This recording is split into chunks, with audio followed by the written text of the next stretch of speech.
Hello and good morning everyone. Today we discuss Bhagavad Gita and yoga.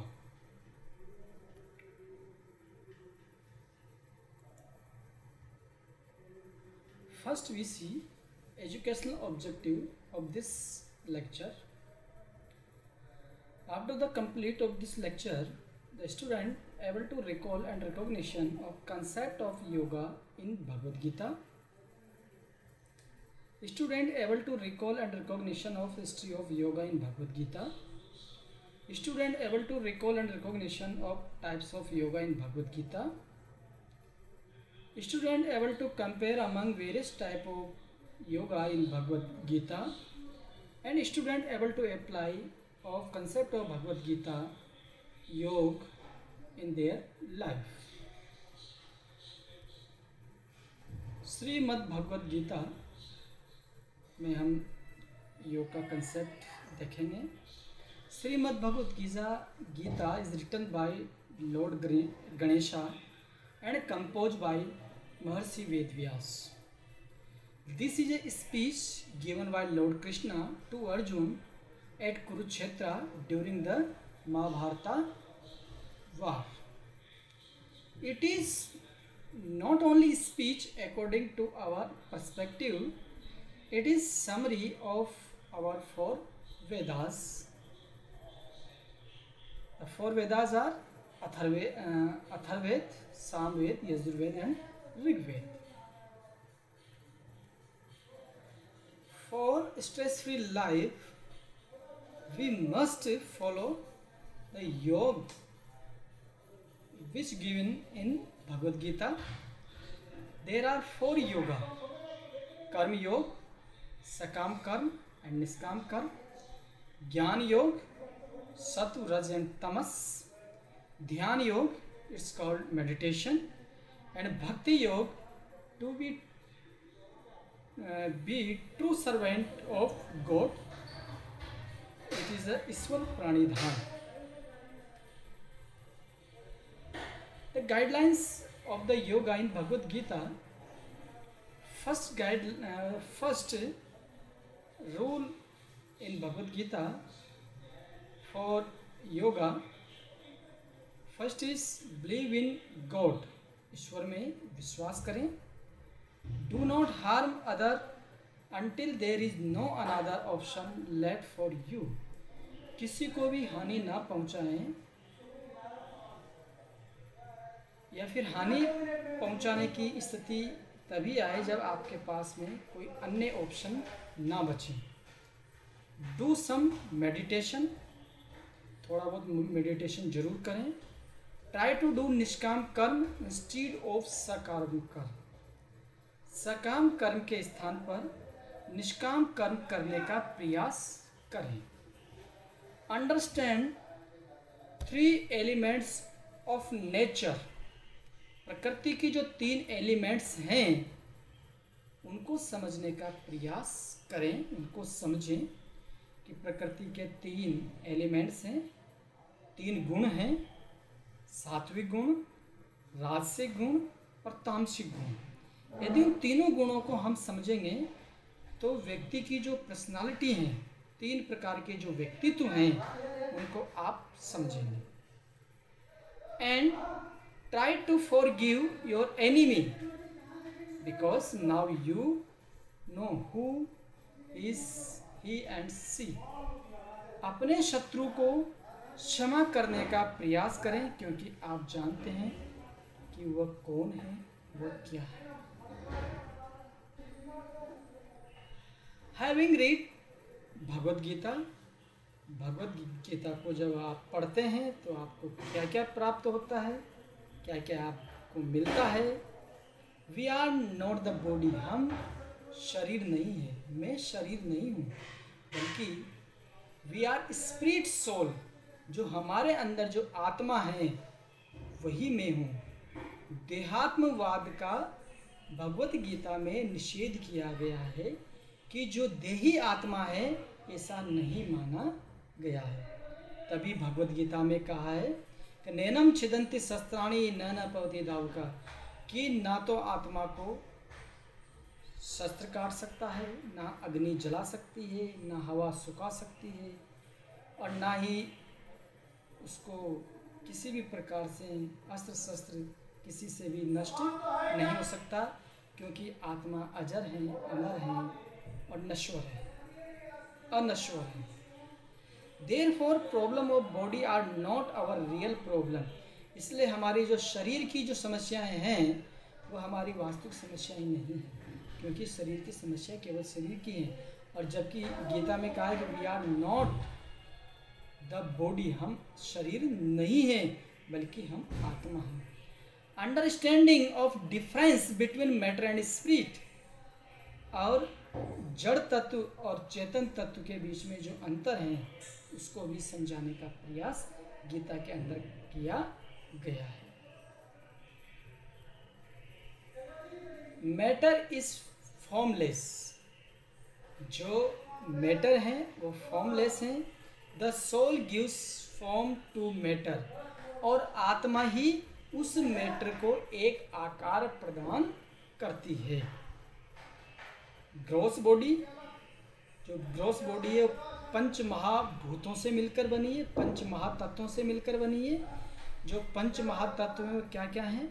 Earth, Prithvi, water, जल, fire, अग्नि, air, वायु, ether, आकाश। इन 5 तत्वों से मिलकर हमारा ग्रॉस बॉडी का निर्माण हुआ है। ग्रॉस बॉडी 5 तत्वों से मिलकर बनी होती है। जब ग्रॉस बॉडी खत्म हो जाती है, नष्ट हो जाती है, तो ये 5 तत्व प्रकृति में मिल जाते हैं और शरीर का पतन हो जाता है। And subtle body are making by 3 parts, mind, intelligence and false ego. इन 3 तत्वों से मिलकर हमारा सूक्ष्म शरीर का निर्माण हुआ है, जबकि स्थूल शरीर का निर्माण 5 तत्वों से मिलकर हुआ है। Proof for the existence of the soul, कि आत्मा के अस्तित्व के लिए, कि आत्मा का अस्तित्व है या नहीं, इसके लिए कुछ प्रूफ, कुछ लॉजिकली आर्ग्यूमेंट दिए गए हैं। वो आर्ग्यूमेंट है, फर्स्ट है कॉमन सेंस, कि कॉमन सेंस भी कहता है कि आत्मा का अस्तित्व है। सेकंड है इंट्यूटिव अंडरस्टैंडिंग, अंतर समझ, जो हमारी अंतर्दृष्टि की जो समझ है वह भी आत्मा के अस्तित्व को सिद्ध करती है। Consciousness, the sentence of existence of the soul, की जो हमारी चेतना है वह आत्मा के अस्तित्व का एक गुण है, एक लक्षण है। नियर डेथ एक्सपीरियंस, एनडी जो है, जो एनडी का एक्सपीरियंस है वह भी कहता है कि आत्मा का अस्तित्व है। पास्ट लाइफ मेमोरीज, कि हमारी पूर्व जो जीवन है उसकी जो यादें हैं, चाहे वो हमारे पूर्व जन्म की यादें हो, बचपन की यादें हो, जवानी की यादें हो, तो वह जो यादें हैं वह भी ये सिद्ध करती है कि आत्मा का अस्तित्व है। एस्ट्रल बॉडी ट्रेवल्स, कि हमारा जो एस्ट्रल बॉडी है वह भी ट्रेवल करती है, यात्रा करती है। नॉलेज ऑफ द सोल, कि आत्मा का ज्ञान किस प्रकार से होता है, किन किन माध्यम से आत्मा का ज्ञान होता है, या आत्मा का ज्ञान क्या है। द सोल इज इनडेस्ट्रक्टेबल, ये विनष्टनीय है, इसको नष्ट नहीं किया जा सकता। भगवत गीता में कहा भी गया है कि शरीर, जो हमारा जो आत्मा है, उसको ना तो शस्त्र काट सकता, ना अग्नि जला सकती, ना वायु सुखा सकती, और जल उसको गला नहीं सकता, क्योंकि आत्मा क्या है? विनष्टनीय है, उसको नष्ट नहीं किया जा सकता। वो अक्षुण है, अक्षर है, इंडिविजुअल, कि सभी की आत्मा अलग अलग होती है, सबकी आत्मा एक जैसी नहीं होती है। आत्मा ज्ञाता है, करता है और भोगता है। आत्मा सभी का ज्ञान प्राप्त करती है। आत्मा विषय नहीं है, बल्कि आत्मा ज्ञाता है। आत्मा सत्य है, चित्त है, आनंद है। आत्मा सच्चिदानंद है। Situated in the region of the heart, आत्मा का जो निवास स्थान है वह हृदय के पास में है, या हृदय में आत्मा का निवास होता है। चेंजेस बॉडी, आत्मा शरीर बदलती है। जिस प्रकार से हमारे वस्त्र पुराने हो जाते हैं, वस्त्र फट जाते हैं, हम नए वस्त्रों को धारण करते हैं, उसी प्रकार जब शरीर कमज़ोर हो जाता है, बीमार हो जाता है, नष्ट हो जाता है, तो आत्मा भी शरीर को बदलती है। आत्मा कभी भी मरती नहीं है, मरता शरीर है। आत्मा सिर्फ वस्त्रों की तरह शरीर को बदलती है। इन फिनिशियल स्मॉल, आत्मा बहुत ही सूक्ष्म है, आत्मा अनंत है। इनकन्विंसिबल, आत्मा को आप कन्विंस कर सकते हैं। ये इनकन्विंसिबल है, इनको आप रोक नहीं सकते, इसको आप समझा नहीं सकते। आत्मा का जो स्वभाव है वो उसके अनुकूल ही कार्य करती है। देखिए, ये महाभारत का युद्ध चल रहा है। महाभारत में दोनों सेनाएं युद्ध के लिए सज धज के तैयार हैं। भगवान कृष्ण अपने दिव्य रथ में विराजमान हैं और महारथी अर्जुन भी तैयार हैं। तब अर्जुन निराश्रय भाव में आता है। तब वह भगवान कृष्ण से कहता है कि हे प्रभु, मेरे सामने जो खड़े हुए हैं वह मेरे अपने हैं। मैं इनको मारकर यदि मुझे संसार का सारा राज्य भी मिल जाए तब भी मैं हानि में ही रहूँगा। इस प्रकार से जब निराशा में डूब जाते हैं तब भगवान कृष्ण उसको भगवद गीता का दिव्य ज्ञान प्रदान करते हैं। और अंत में अर्जुन भगवान कृष्ण से कहते हैं कि हे प्रभु, मेरा सारा मोह नष्ट हो चुका है और मैं इस स्मृति को प्राप्त हो गया हूँ, और अब आप जो कहेंगे वही मैं करूँगा। और अर्जुन अपने कर्तव्य पालन के लिए, युद्ध करने के लिए तैयार हो जाता है। एक तो ये मार्ग है। दूसरी तरफ आप देखेंगे कि एक हाथी आ रहा है, उधर से कुछ गायें हैं और एक ब्राह्मण अध्ययन कर रहा है और कुछ एक युवक अपना कार्य कर रहा है। ये सब क्या है? ये सब अपने कर्म कर रहे हैं। तो यहाँ पर ये कर्म योग के बारे में बताया गया है। Life is a preparation and death is A examination. जिस प्रकार से महाभारत के युद्ध में, उद्योग पर्व में महाभारत के युद्ध की तैयारी की गई है, तो वो क्या है?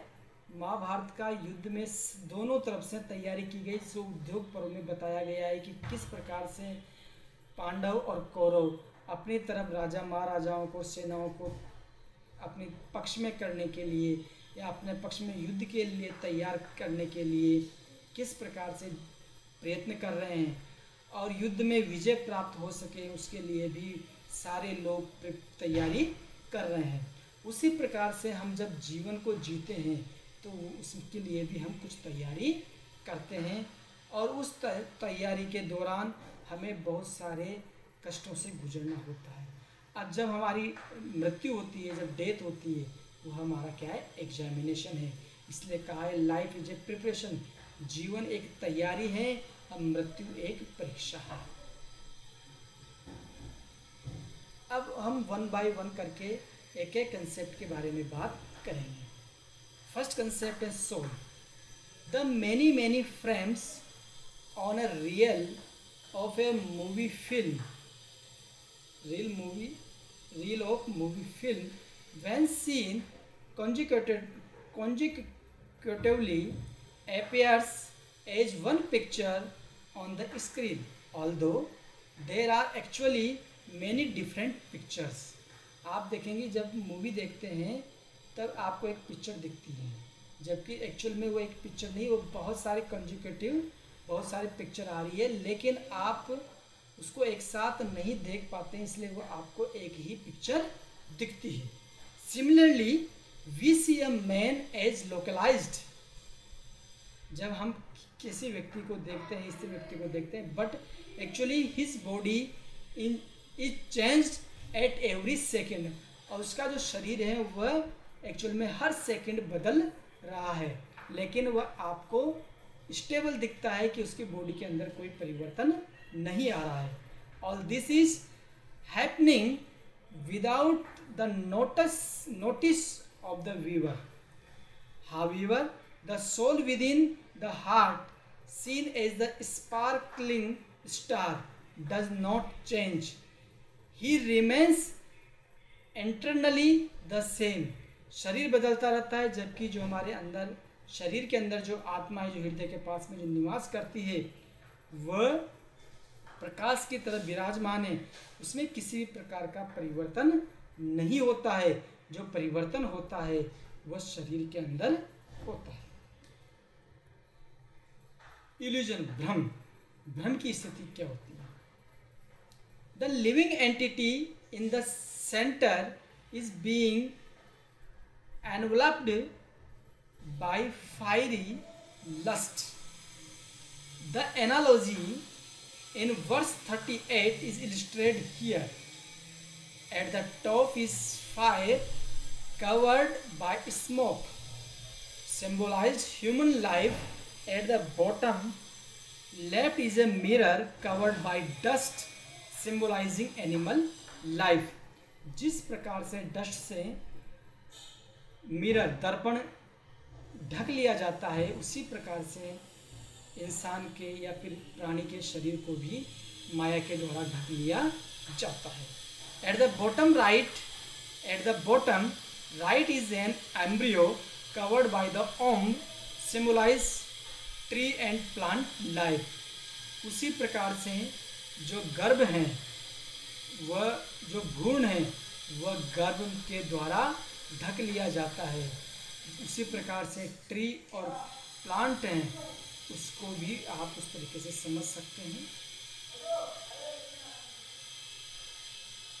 Spirit soul substance the material universe of death, water, fire, etc, represented as the body. जो 5 तत्व हैं उनसे मिलकर ही हमारे शरीर का निर्माण होता है। The subtle body, mind, intelligence and false ego is represented by the red dot on the forehead. जो हमारा फोरहेड है, ये जो हमारा फोरहेड है, वहाँ पर जो रेड डॉट हैं वो हमारे सूक्ष्म शरीर को, सूक्ष्म बॉडी को, सटल बॉडी को इंगित करता है, जो 3 तत्वों से मिलकर बनता है, माइंड से, इंटेलिजेंस से और फॉल्स ईगो से। The soul is seated in the heart of the gross body. और जो हमारी पूरी संपूर्ण जो बॉडी है, ग्रॉस बॉडी है, जो स्थूल बॉडी है, उसके हृदय के पास में ही, हृदय में ही हमारी आत्मा का निवास होता है। जब व्यक्ति मरता है तो उस हृदय से आत्मा निकल जाती है, केवल शरीर रह जाता है। और शरीर 5 तत्वों से मिलकर बना है, और वो 5 तत्व भी पृथ्वी में विलीन हो जाते हैं। The chariot of the body, the 5 horses represent the 5 senses. ये जो शरीर हैं, ये हमारा संपूर्ण शरीर एक रथ के समान है, और उसके 5 घोड़े हैं, जिसको 5 इंद्रियां कहा है। ये 5 इंद्रियां क्या क्या हैं? टंग है, जिसको हमने स्वादेंद्रिय कहा है, आँख जिसको हमने दर्शेंद्रिय कहा है, ईयर जिसको हमने श्रवणेंद्रिय कहा है, नोज जिसको हमने घ्राणेंद्रिय कहा है, स्किन जिसको हमने स्पर्शेंद्रिय कहा है। ये 5 हमारे ज्ञानेंद्रियां हैं, और ये 5 हमारे शरीर की इंद्रियां हैं। ये 5 हमारे शरीर रूपी रथ के 5 घोड़े हैं। The driving instrument symbolize the mind. और इसको जो चला रहा है, इसकी जो लगाम है, वो किसके हाथ में है? मन के हाथ में है। The driver is the intelligence. और इसकी जो हमारी बुद्धि है, वो इसका क्या है? ड्राइवर है, वह इसको हाँकने वाला है, इसका संचालक है। Passenger is the spirit soul. और इसकी जो हमारी आत्मा है, वह यात्रा करने वाला मारथी है, यात्री है।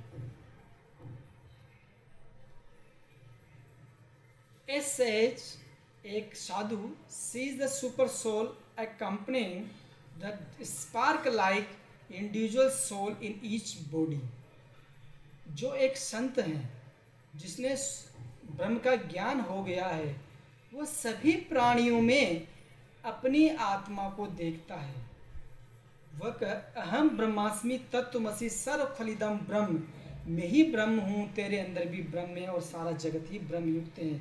वह इस भावना को, इस महावाक्य को लेकर चलता है। वह सभी के अंदर परम पिता परमात्मा प्रभु भगवान श्री कृष्ण के अंश के रूप में सभी में अपनी आत्मा के दर्शन करता है।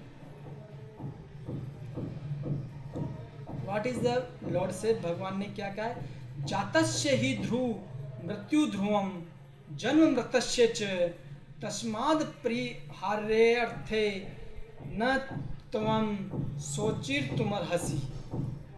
One who has taken his birth is sure to die. जिसने भी जन्म लिया है उसकी मृत्यु सुनिश्चित है। And after death one is sure to take birth again.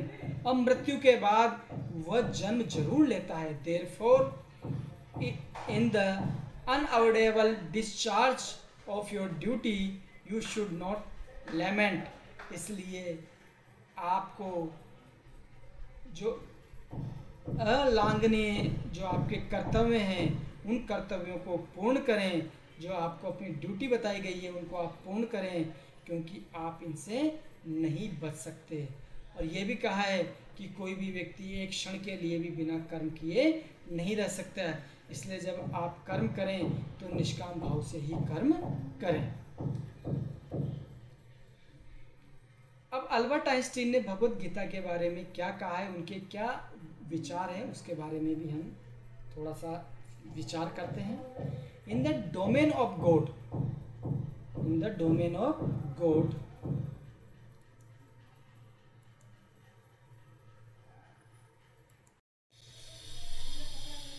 in the domain of God,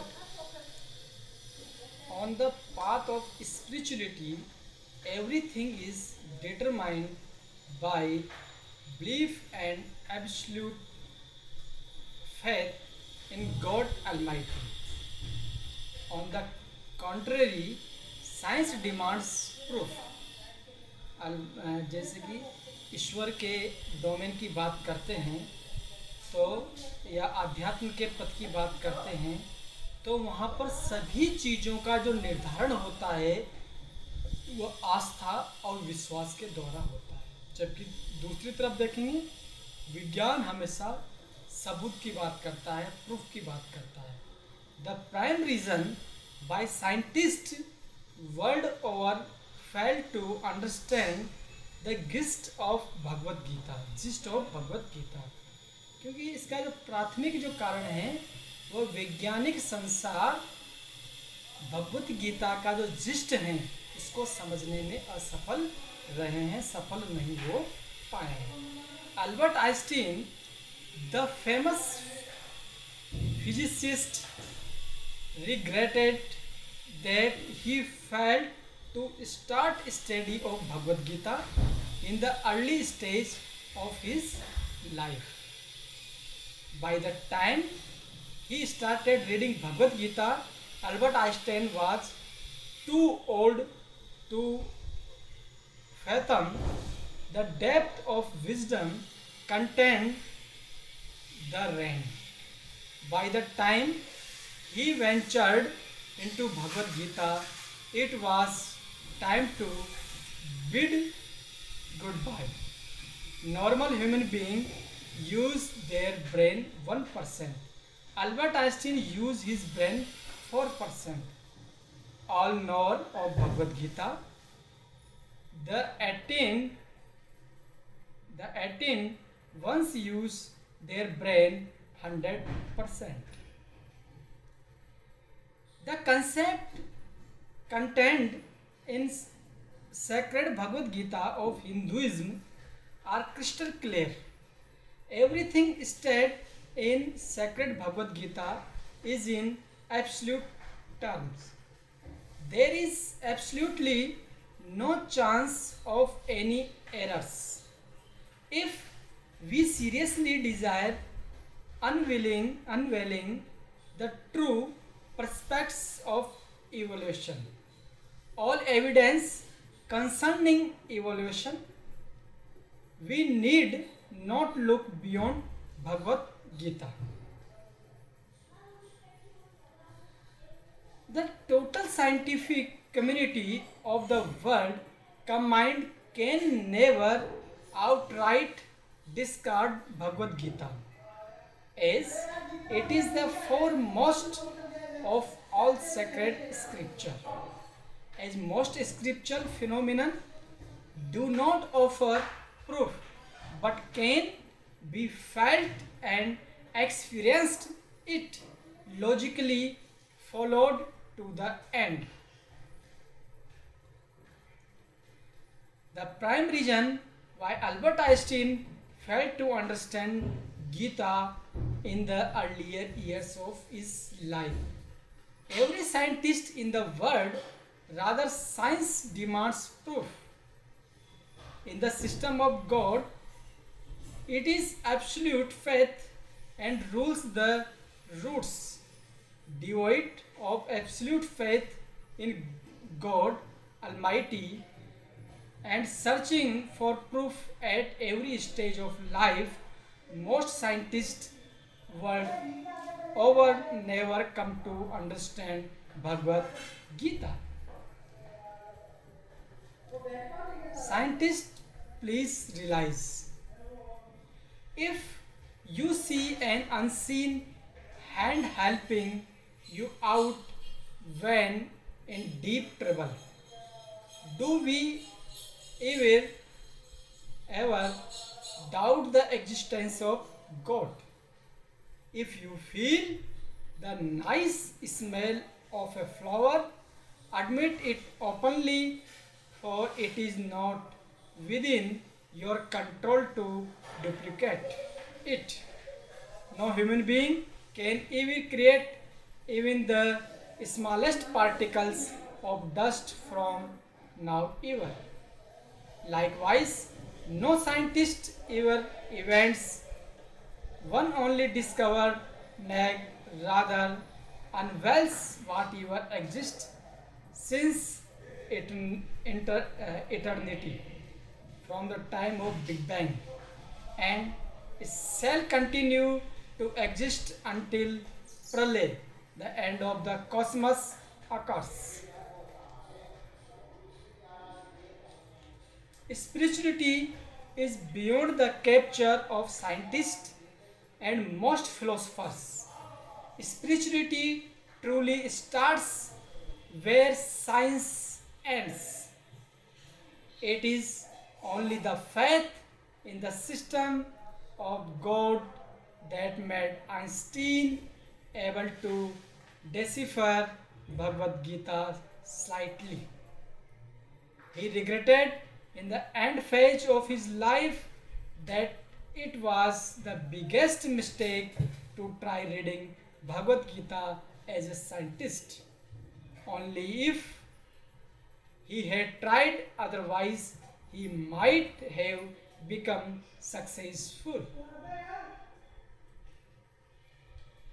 Science demands proofs, and in the domain of God, everything works by the system of faith.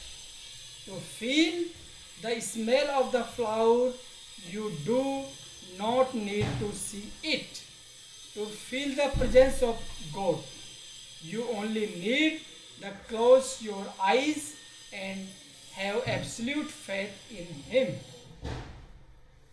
If we need to understand Bhagavad Gita, we need to understand it from the perspective but forward by Lord Krishna. Only then the wisdom contained in the Bhagavad Gita will work in our favor.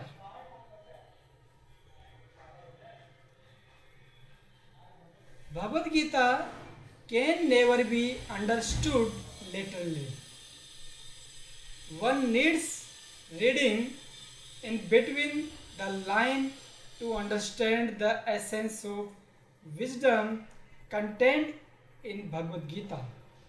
Mountain with the bloated ego, wanton desire, the greed for materialistic riches. Most human beings on Mother Earth try reading Bhagavad Gita literally. No wonder then remain wherever they are always and ever.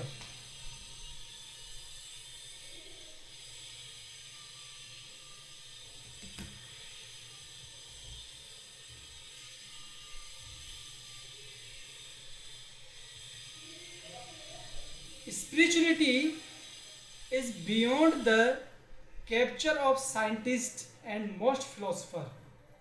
Spiritually, spiritually truly starts where science ends. It is only the faith in the system of God that made Einstein able to decipher Bhagavad Gita slightly. He regretted in the end of the phase of his life that it was his biggest mistake to try reading Bhagavad Gita as a scientist. Only if he had tried to, otherwise he might have become successful. If you see an unseen hand helping,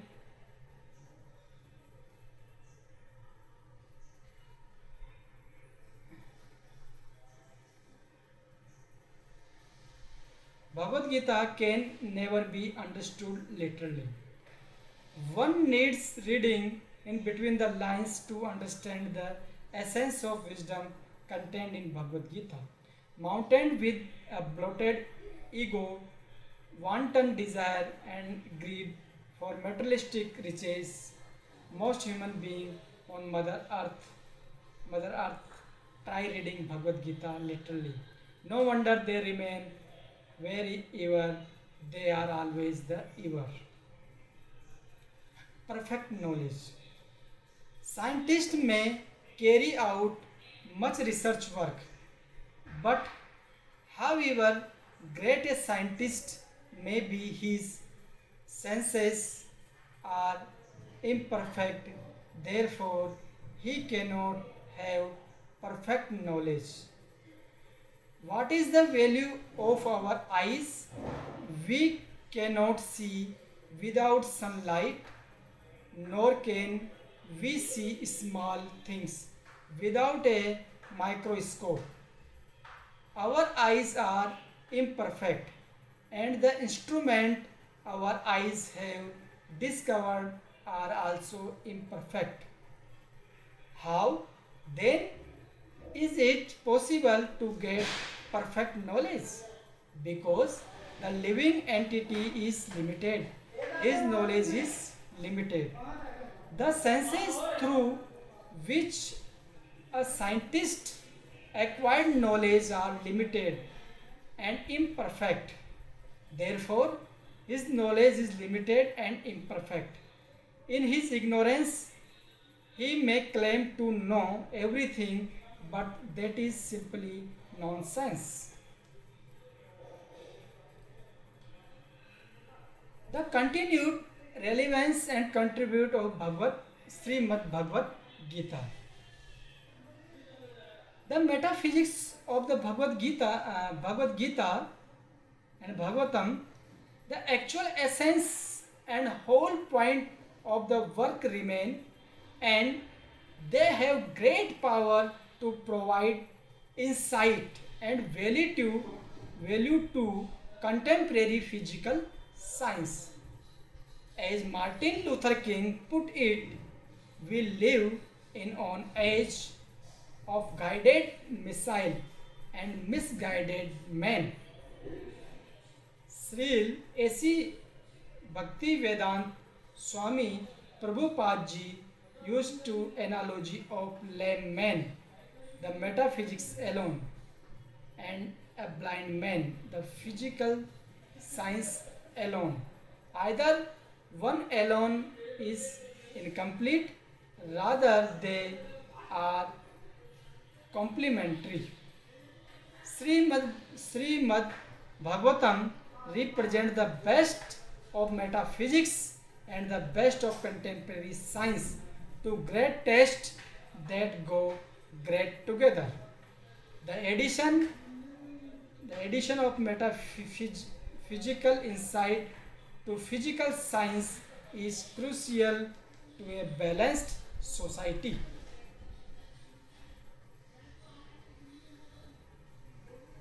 Lord Sri Krishna, the Supreme Personality of Godhead, no one equal to or above him. Mahatma Paramatma Parat Ram, source of everything. Aham Sarvasya Prabho. He is Bhagwan, all opulent. Ite Kashmaha Kalah, supreme proprietor, controller, enjoyer, and well-wisher. Bhaktaram.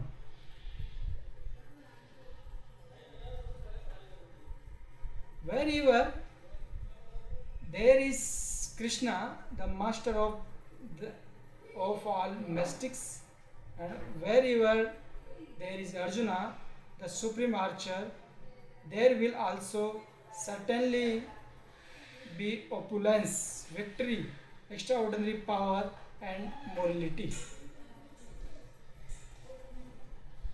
Hare Krishna, Krishna Krishna, Hare Hare, Hare Ram, Ram Ram, Hare Hare. After the complete of this lecture, we see some MCQs. First question: the part of nervous system responsible for rest and digest response in body is? Option A, parasympathetic nervous system, B, sympathetic nervous system, C, CNS, central nervous system, and D, ANS, autonomic nervous system. Option A is a correct, parasympathetic nervous system. Question number 2. The positive attitude, happiness, lightenedness, spiritual awakening, and consciousness are the characteristic of A. Rajogun, B. Satogun, C. Rajo and Tamogun, D. Tamogun. The correct option is a B. Satugun. Satugun, the characteristic of the Satugun is positive attitude, happiness, lightenedness, spiritual awakeness, consciousness, whiteness, purity, and spirituality. Question number 3. The purpose of yoga is taught by the ancient is to attain. Option A, perfect health, B, peace of mind, D, stress relief, and D, enlightenment or self-realization.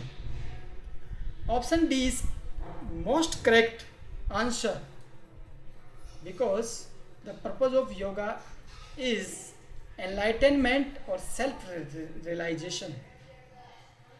Question number 4. The ratio between the Purak, Kumbhak and Rechak is A, 1:2:4, B, 2:4:1, and C, 1:4:2, and D, 2:4:2 ratio.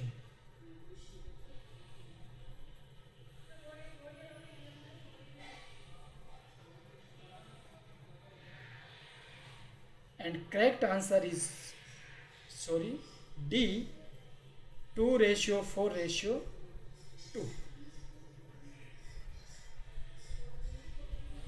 Question number 5. The Sanskrit word Veda is derived from the root word vid, which means to know, B, to hear, C, to understand, D. To learn. Option A is correct. To know is the correct answer. जानना. Question number 6. The Sanskrit word Veda is derived from root of the Ved means. Option A to understand, B to see, C to know, D to hear. The option C is correct. To know. Question number 7. The term yoga is said to mean A. The union of the sun, moon and earth. B. The union of the mind, body and spirit in communication and awareness. And C. The union mind, soul and body. And D. All of the above. C is correct answer. The union mind, soul and body. Question number 8. The word nadi is derived from word nad, which means A. To flow, B. To blow, C. To run, D. To carry. The option A is correct. To flow. And question number 9. The word yoga comes from which language? A. Hindi language, B. English language, C. Sanskrit and D. French. The option C is correct. Sanskrit. The word yoga comes from Sanskrit language. And question number 10. The yoga class usually begin with कि योगा की class कहाँ से शुरू करनी चाहिए? A. prayer, B. सूर्य नमस्कार, C. योगिक सूक्ष्म व्यायाम and D. योगासन. A is correct answer. A. prayer. Prayer से शुरू करना चाहिए. After prayer we must perform yoga asana. यदि ऑप्शन में प्रेयर नहीं है तो करेक्ट आंसर होगा योगासन. Thank you.